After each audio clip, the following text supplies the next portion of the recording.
यहां मैं एक बात बता दूं, मैं क्रिकेट मैच देखता नहीं हूं, इत्तलात मिल जाती हैं। 2 मिनट की बात करके अपने टॉपिक पे चलूंगा, क्योंकि ये भी टेंशन बहुत हो रही है लोगों को, पाकिस्तान हार गया, पाकिस्तान हार गया, पाकिस्तान हार गया। तो क्या हो गया, हार गया भाई, गेंद बल्ले का मैदान है, हार जाए, कुछ इससे कुछ भी नहीं होता। पागलों की तरह वो खिलाड़ी भी पड़े हुए हैं मैदान में, वो भी कलाबाजियां खा रहे हैं जैसे पता नहीं क्या हो गया। तो हमें तो ना जीतने की कोई खास खुशी होती है, ना हारने पर कोई खास बोलो गम होता है। खेल है यार, खेल को खेल समझो। तो पागल, वो पागल है, तुम थोड़ी पागल हो। हमारे पास टेंशन की और कम चीजें हैं, तो हम इन चीजों पे यार, कौमें खेल है ना, खेल, इसमें हार भी होता है, थोड़ा सा खुशी हो जाए, जीत गया भाई, जीत गया तो थोड़ा हाँ हाँ वो बस खत्म। इससे ज्यादा खेलों पे खुशी मनाना ये आपके पागल होने की अलामत है। खेल है, खेल है। लोग कहते हैं कौमों की तकदीरें बदल रही हैं तकदीरें, लेकिन बेवकूफों की तकदीरें बदल रही हैं इससे।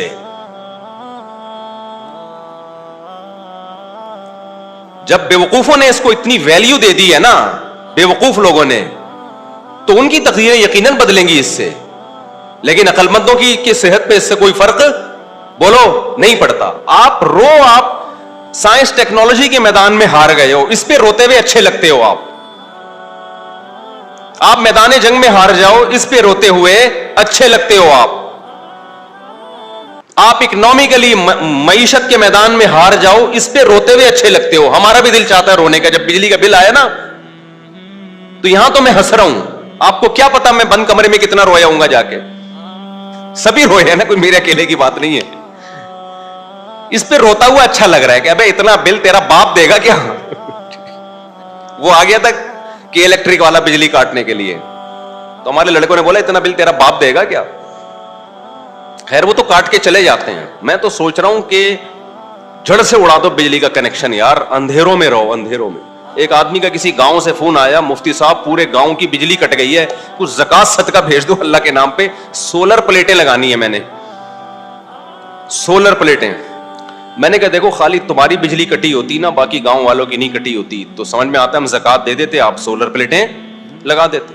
जब सारे गांव की कट गई, तो जब सब अंधेरे को एंजॉय कर रहे हैं, तो आप भी क्या करो, एंजॉय करो।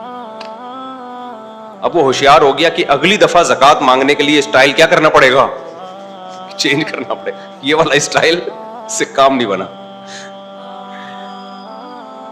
समझ रहे हो कि नहीं समझ रहे।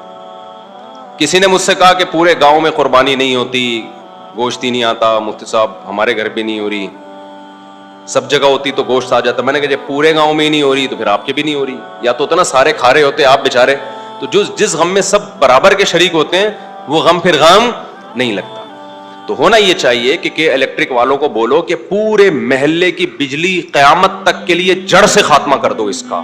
ना रहेगा बांस, ना बजेगी बांसुरी। इसके बड़े फजाइल हैं। रात को टाइम पे सो जाओगे जब अंधेरे होंगे। आप कहोगे गर्मी में सोएंगे कैसे, 1 हफ्ता नींद नहीं आएगी, उसके बाद तुम्हारे बाप को भी नींद आएगी गर्मी में। नींद ऐसी चीज है जो हमसे पूछ के नहीं आती, हम पे मुसल्लत होती है। देखो इसकी एक मिसाल देता हूं। अब ऐसा ना हो कि इलेक्ट्रिक वाले मेरी बिजलियां काट के चले जाएं कि यार ये तो बाकियों की काटें, इसको तो जरूरत ही नहीं है बिजली की। भाई काटो तो सबकी बिजली काटो, खाली हमारे अकेले की नहीं काटो। हम ये कह रहे हैं, समझ रहे हो, सबकी बिजली काट दो, सुकून में आ जाएंगे यार। ये रात को इंटरनेट पे बैठना, मोबाइल, टिकटॉक, इन चीजों से जान छूट जाएगी। आप मुझे एक बात बताओ, शोर में नींद नहीं आती ना, लेकिन ट्रेन में तो आ जाती है, इतना शोर हो रहा होता है। क्यों भाई, थोड़ी देर तक नहीं आएगी, जब नींद का गलबा होगा तो नींद उसी शोर की आदी हो जाती है, फिर तो ट्रेन रुकेगी तो आंख खुल जाएगी, ये आवाज एकदम बंद क्यों हो गई है। ठीक है,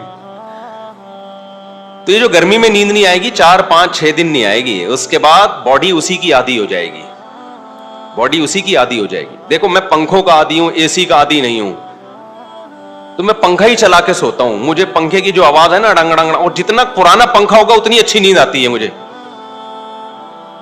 तो हमारे घर वाले कहते हैं भाई ये पंखे की आवाज से नींद खराब हो रही है। मैं कहता हूं ये मेरे लिए लोरी है,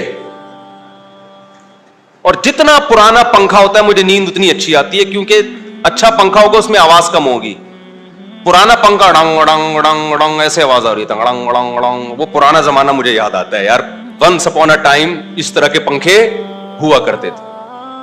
तो मुझे अपना बचपन याद आता है। हमारे एक, शायद मेरी दादी को जहेज में मिला था, एक पिटिसल फैन था ठीक है, वो ऐसे ही घूमता था टंग अड़ंग अड़ंग करके। मुझे वो जमाना याद आता है और बड़ी सुकून की नींद आती है। मैं कहीं भी जाता हूं पंखा तलाश करता हूं, यार पंखा चलाओ टंग अड़ंग अड़ंग, नहीं तो नेट पे पंखा लगा के, पंखे की आवाजें इंटरनेट पर भी हैं, इससे पता चलता है सिर्फ हमारी बीमारी नहीं है, बहुत से लोगों की है ये। इंटरनेट पे लोगों ने पंखे की आवाजें यूट्यूब में डाली हुई हैं।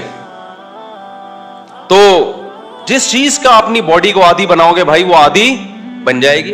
अब मैं सऊदी अरब में 2 महीने रहा तो होटलों में ही रहा जाता है, वहां पे धूप ही, अब जब हरम में निकलोगे तो धूप होगी, वरना धूप नहीं है। तो इतना डिप्रेशन हुई है, एक टेंशन हुई है भाई, ये कैसे घर है, ना धूप ना वेंटिलेशन। हम तो कराची आए तो यहां देखा कि यार धूप भी है, हवा भी, ओहो हो, ऐसा दिमाग को सुकून मिला। तो बिजली के जो बिल आ रहे हैं ये कम नहीं होंगे। आप अपने हुक्मरानों से उम्मीदें लगाना छोड़ दो।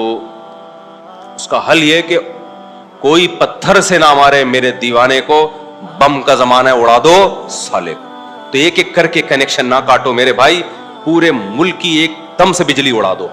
1 महीना लगेगा पुरानी रूटीन पे हमें सेट होने में। उसके बहुत सारे फायदे होंगे।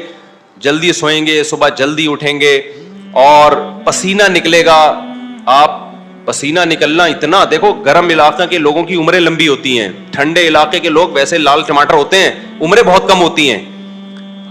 ठंडे इलाके फालेज, ब्लड प्रेशर, ये ज्यादातर ठंडे इलाकों की बीमारियां हैं। गर्म इलाके के जो पसीने जब निकलते हैं ना, बॉडी में फ्लेक्सिबिलिटी रहती है, लचक रहती है, तो बॉडी सही रहती है इंसान की, पसीना निकलता है। आप देख रहे हो ना गर्म इलाके अफ्रीका के जो लोग हैं, काले काले होते हैं लेकिन होती कितनी लंबी लंबी उम्रें इनकी।